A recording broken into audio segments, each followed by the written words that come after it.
losses. Where would you like to start? I think Okomo just came out as well. Where would you like to begin?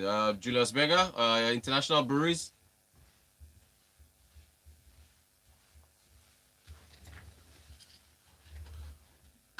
Sorry, I'm here. I'm back in. Okay, sorry. Yeah, I said where would you like to start with the earnings we're looking at? Was it Julius Berger or International Breweries as far as the Q2 results we're seeing?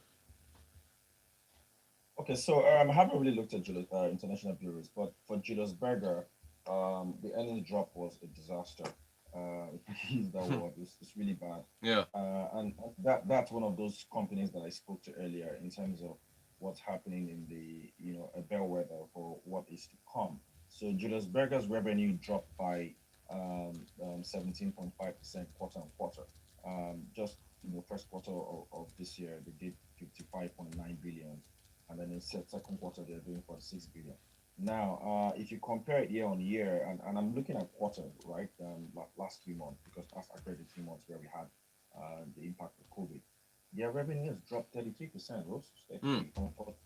from about 68 billion same period last year to 46 billion, and that's basically symptomatic of what we're seeing, what we know happened during the COVID period. There was a lot of and even they realized a lot of government contracts. Mm. So there wasn't a lot of construction activities as well. So they couldn't book revenues.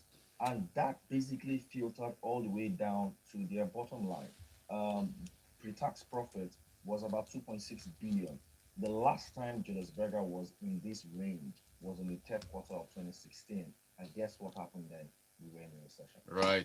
That's Right. the last time Vega, posted this kind of losses. So that's what we're seeing now in the second quarter, and we haven't gotten into the recession yet. Mm. So Oh wow. because for us to get into a recession, we've got to record, two consecutive quarters of negative GDP growth rate, Right. Sorry, and that Ghost. would have to happen. Yeah, It's too early in the morning. We haven't entered yet. Valentine is Times that? are times are hard. Valentine is the earnings storm. That's the season we're in. It's the earnings Exactly. storm. Exactly. So this is the only way we can get to prepare. So that's the challenge. So for Julius Berger, pretty much dismal result for them.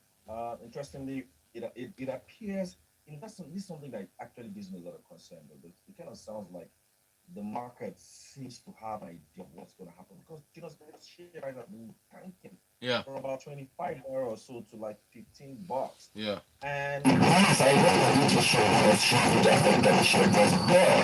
Sleep has just been there. So you just like to go to sleep and ask We go. yourself, Sorry, can your. I just believe that this was always going to be bad? I don't know. Wait, hang on. Your mic. Sorry. Are you close? It's too close to your mic. Yes, yes, yes, Aha. yes. There you go. We're Can good you hear now. me? We're good. Okay. Repeat what you just said. We didn't catch that. Okay. Go ahead. Also, what I said is that Julius Berger's share price has been falling, right, Yes. from 25 naira to 15 naira, and of course we recall that they issued bonus shares, right? So when you issue bonus shares, sometimes it affects the share price. But then, how come it's gone all the way from 25 naira to 15 naira? Is it that some people got wind of the result and Aha. came out? I don't know. I mean, how these things happen. Yes. Like, how come? But all well and good. Not a very impressive result. Mm. And well, okay, I know you haven't looked at international breweries yet, but they also declared a loss. And the thing is, the brewery sector, it looks like the challenges are still there as far as what the headwinds they've been facing for a while. Yeah. Yeah, so for the brewery sector, same thing. And unfortunately for international breweries, um, the losses have not just stopped coming.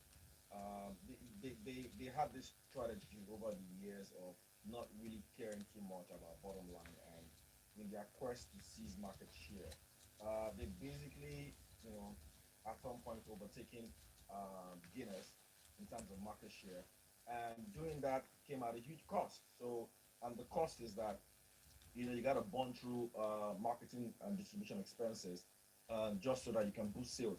But unfortunately, things are not really panning out well, Rotus. Mm. International breweries, for example, have posted, wait for this, they posted a loss every quarter since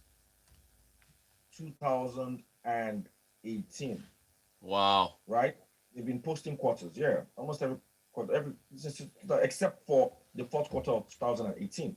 But Mm. every other quarter has basically been a loss. And this quarter, they posted a loss of 3.7 billion, if I'm not mistaken. I believe that's And about then right. unfortunately for them, sorry, Yeah, I believe that's right. It's 3.7 billion. Yes, they now had one exactly. fair value loss on any hedge, which brought it to 12.7 billion. But yeah, it was 3.7 billion. Yeah, Yeah, so I'm looking at the quarter because that's really what matters here, because yeah, that's the period in view that yeah. we're looking at in the quarter. So, and then this quarter as well, they did 25 billion in revenues, compared to 35 billion the quarter before. That's also because a lot of people did not. There wasn't a lot of parties, a lot of going out, so a lot of people didn't drink that much. Mm. Of course, some people still ended up drinking out of their sorrows, but not a lot of people didn't drink that much. So and if you compare this to the same quarter last year, it was 35 billion for them.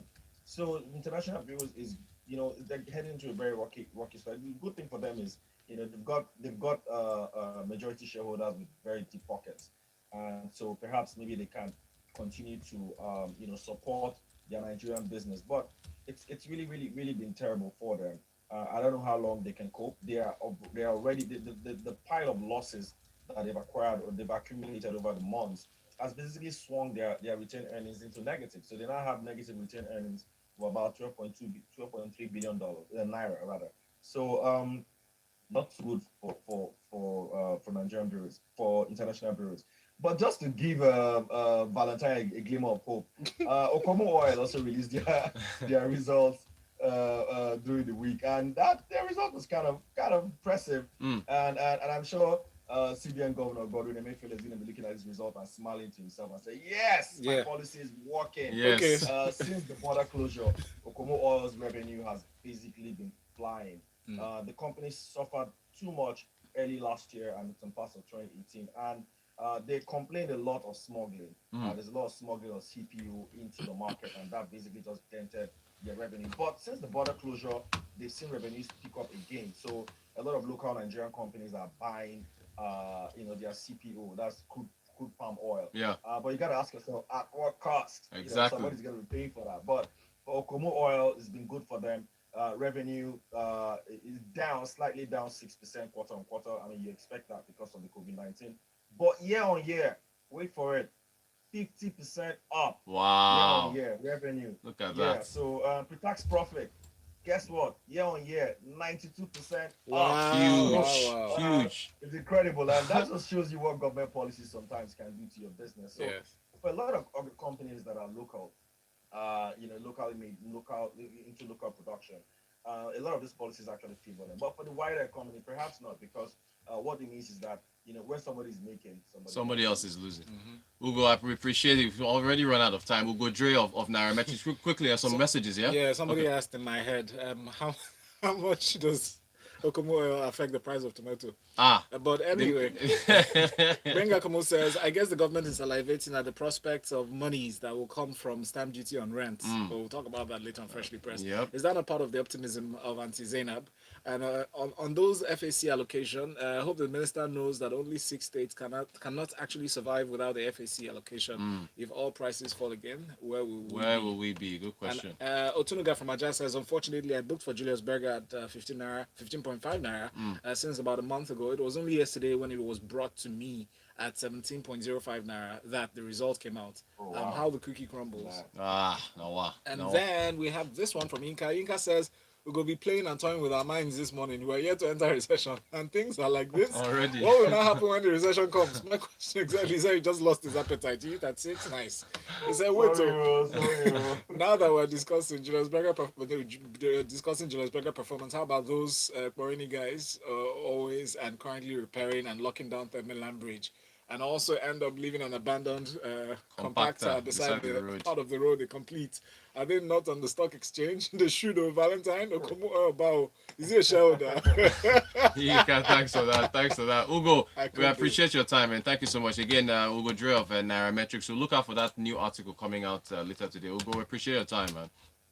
All right, man. Thank you, bro. Thank you so much. And thanks for all your messages as well. Oh, that's true. We're done. Bye. This time flies really fast. Check out whatever part you missed on Business Express 981 on YouTube. Just type Smooth 981 FM Lagos. Freshly pressed 981 comes up at 7:30. Stay with us. All right. Thank you, thank you, thank you, thank you. Ah, bless. Yes, man.